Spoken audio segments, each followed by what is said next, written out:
आज मैथ के बारे में डिस्कस करेंगे, बात करेंगे, बहुत अच्छे तरीके से बात करेंगे। बेसिकली मैथ में 100 आउट ऑफ 100 आप लेकर आ सकते हो, या तो आप स्टैंडर्ड हो या आप बेसिक हो, कोई उससे फर्क नहीं पड़ता।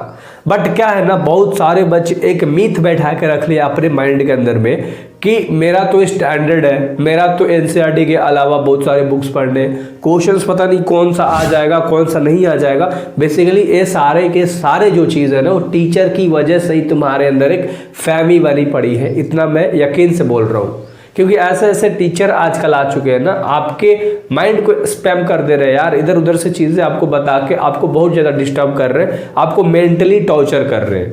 बट अगर आप बेसिकली हर चीज़ को समझोगे, है ना, और PYQs देखोगे एंड आप एल्गोरिदम को देखोगे, सिस्टमैटिक तरीके से एग्जाम होते हैं, उन सारी चीज़ों को देखोगे तो तुम्हें रियलाइज होगा कि तुम आज तक जो भी चीज़ देखे हो ना भाई, वो तुम्हें एक अलग तरीके से रिप्रेजेंट करके दिखाया गया है।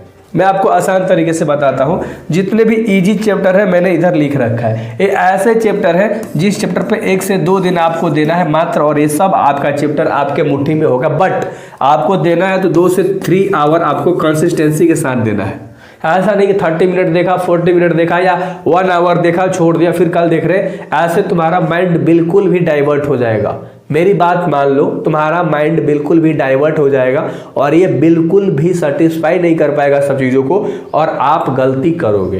तो आप ट्राई करो, जब भी आप मैथ पढ़ने के लिए बैठ रहे हो 2 आवर 3 आवर्स दो, या एक चैप्टर एक बार में पढ़ो, ताकि वो जब भी खत्म हो जाए, जितना भी टाइम लगे, बेसिकली उसके सारे कॉन्सेप्ट क्लियर होंगे। या अगर मान लो आधा भी आपने चैप्टर देखा है तो उसका पूरा कॉन्सेप्ट आपका क्लियर होना चाहिए। तो ये सारे बहुत इजी वाले क्वेश्चंस हैं, आपको एनसीईआरटी करना है। और हर चैप्टर से मेरे भाई 8 से 10 सवाल एक्सटर्नल होते हैं, 4 सवाल 5 सवाल एक्सटर्नल होते हैं जो आपके बोर्ड एग्जामिनेशंस में रन करते हैं उस टाइप से।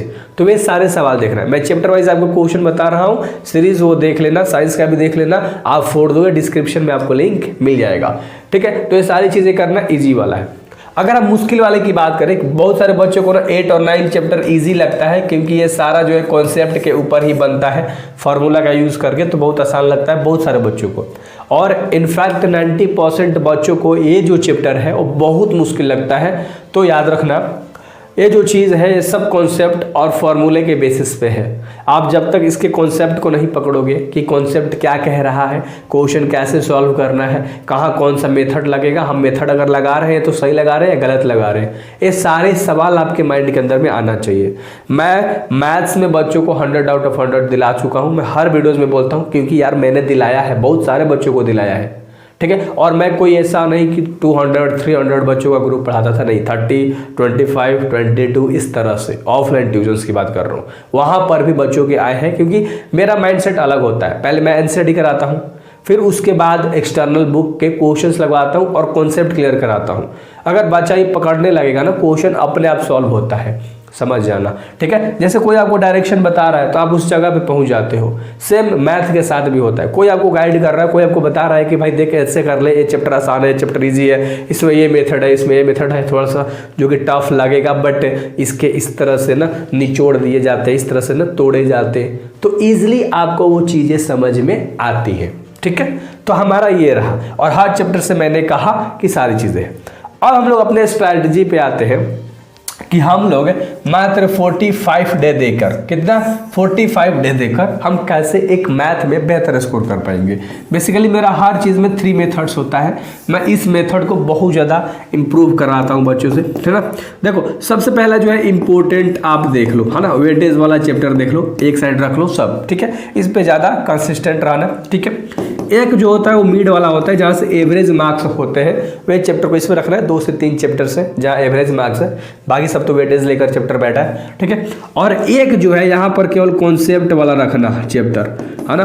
मान लो कॉन्सेप्ट वाला चैप्टर आपका कंप्लीट है, आपने इंपॉर्टेंट में डाल रखा है, बट क्या है ना, कॉन्सेप्ट वाले चैप्टर्स देखो कौन कौन से, एक 12 चैप्टर, एक 8 चैप्टर, एक 9 चैप्टर, मेरे को तो यही लगता है एक 6 चैप्टर ट्रायंगल है। ठीक है, और कोई भी चैप्टर मेरे को नहीं लगता कि उसमें कॉन्सेप्ट है जो बच्चों को बहुत ज़्यादा तोड़ के समझते हैं। बाकी सारे चैप्टर बहुत ईजी है। तो हर पॉइंट को जब आप करना सीखोगे लाडले, हर चीज़ को जब आप पढ़ना स्टार्ट करोगे तो मैथ मुझे लगता है बहुत आराम तरीके से ख़त्म होगा।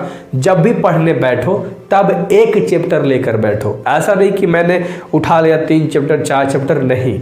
आप एक दिन में एक चैप्टर लेकर बैठो, एनसीईआरटी देखो क्या होता है रिवीजन करने का सही तरीका।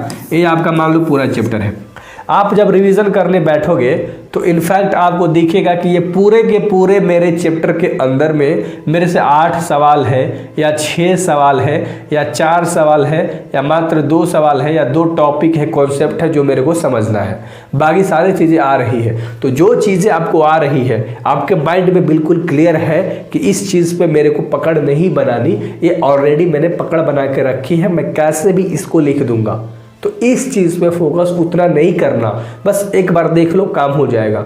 लेकिन जो चैप्टर के अंदर में जो तुम्हारा क्वेश्चन है और वो पकड़ में नहीं आ रहा है तो उस पर बहुत बेहतर तरीके से समय देना है आपको, पकड़ बनानी है आपको।